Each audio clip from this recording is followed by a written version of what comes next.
This is the CRBN TRUFOAM Genesis 3. I've been playing with this paddle for about 2 months now, and I love it. I'm normally a power player, and I love my thinner paddles for that extra pop on the kitchen line.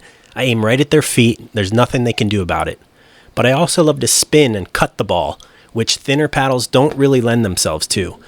For that reason, I used Pickleball Studios' Paddle Stats spreadsheet, which I will link in the description for your reference. Now, along with this spreadsheet, I'm also a big fan of Tanner Tomasi, who gives great pickleball advice in under 60 seconds.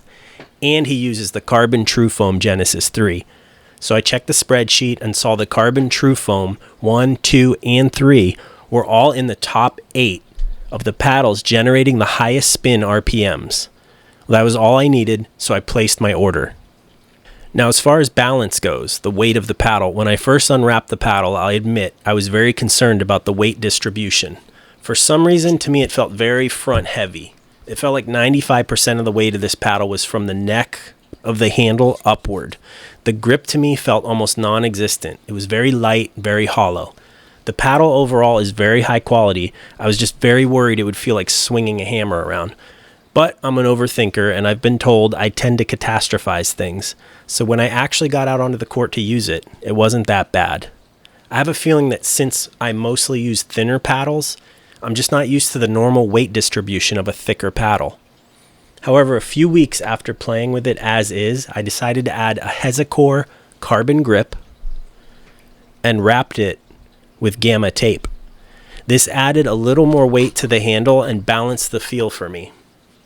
CRBN also has a weighted end cap that I'm considering, and if I end up getting it, I'll let you know how it goes. Now let's talk about the spin. The spin on the paddle was exactly as advertised in Pickleball Studios' spreadsheet. I also have the Volair Mach 1, which is highly rated for spin, and this CRBN is right there with it if you hit it correctly. Power. As I mentioned before, I primarily play in a more power style.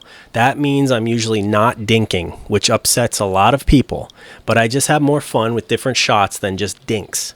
I like to lob more, slam more. I'm not the best at it, but I find myself scoring more points with those types of shots than the softer dinking. That said, this paddle has definitely helped me with my softer shots, as well as control, due to its relatively thicker core, 16 millimeters, compared to my power paddles, which are 11 or 12 millimeters. I find myself having more fun with softer dinks now and trying drop shots into the kitchen more. So this paddle really opened up my game. When it's time for slams, though, I really don't get as much power as I'd like from this paddle, and I understand that's part of the design. I'm just sharing my experience coming from a power style. I asked some people that I play with every week how they felt about playing against me with this new paddle. And here's the feedback I received.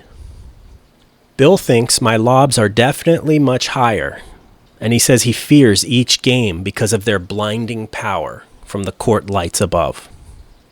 Sean, also known as Corner Boy, because he only hits it into the corner sometimes, says he's petrified to face me with this paddle because even with his Selkirk, he's unable to counter my spin generation.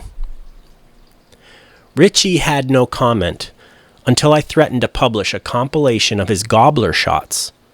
A gobbler shot is when the ball hits the very top of the net and slows down, barely falling onto the other side. And he claims he's able to do this intentionally, on command, but we have yet to see proof. The compilation I have in my possession aims to debunk his claims. Anyway, he says that when he sees me pull this paddle out of my bag, he trembles with fright. He feels sick to his stomach, and he generally just doesn't feel like playing anymore. Wow, strong words.